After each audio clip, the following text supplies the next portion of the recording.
আসসালামু আলাইকুম, কেমন আছো সবাই? তো ওই দিন না আমরা একটা মেলায় গিয়েছিলাম। আর মেলার ঠিকানাটা আমি ভুলে গেছি যে মেলাটা কোথায় হইতেছে, তাই বলতে পারতেছি না এখন। তো আমি মেলায় ঢোকার পর, আমার এই মেলায় আসার পর আমার মনে হইতেছিল যে একটা দোজকখানায় এসে পড়ছি। এত পরিমাণ ভিড় ছিল যে এখানে থাকলে আমি আর কিছুক্ষণ থাকতে পুরো মরেই যেতাম। তো আমার অনেক মাথা ব্যথা করতেছিল, তাই বাইরে এসে আমি বসে পড়ি। আর আশেপাশে অনেক ভিড়, তোমরা দেখতেই পেতেছো কি পরিমাণ ভিড়। আর এদিকে অনেকগুলো রাইড ছিল। আর আমি এখান থেকে অনেকক্ষণ বসে থেকে পরে উঠছি। ওঠার পর দেন আমি বাইরে দিয়ে ঘোরাঘুরি করতেছিলাম। তো পরে না আমি এই যে BT21-এর এই কিচেনগুলা পাইছি। এখানে অনেকগুলা কিচেন ছিল।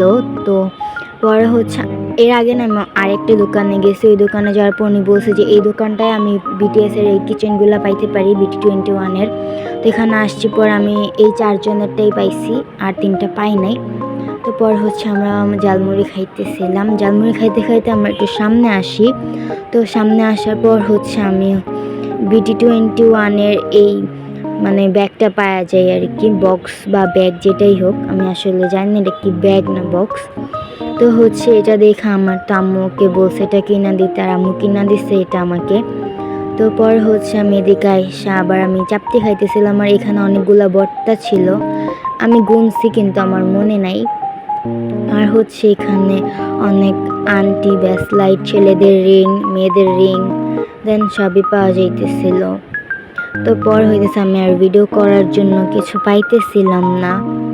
আসলে এই জায়গায় ভিডিও করার মতো কোনো কিছু ছিল না, যেহেতু মেলার ভিতর ঢুইকা আমি যেদিকে গেছি ওদিক দিয়ে বের হয়ে আসছি। আর মেলায় ঢুইকা যে আমি কিছু কিনবো বা পছন্দ করবো এরকম কোনো ওয়ে ছিল না, তাই যেদিক দিয়ে ঢুকছি আর অন্য পাশে বের হয়ে গেছি। কারণ মেলার মধ্যে দেখার জন্য এত পরিমাণ ভিড় যে কিছু দেখতে পারতেছিলাম না। তো আমরা বের হয়ে ঘুরতেছিলাম। আমরা এদিকে মেলার বাইরে আর কি আমরা ঘোরাঘুরি করতেছিলাম। আর এই মেলাটা সংসদ ভবনের পরে হইতেছিল। আর আজকের মতো আল্লাহ হাফেজ।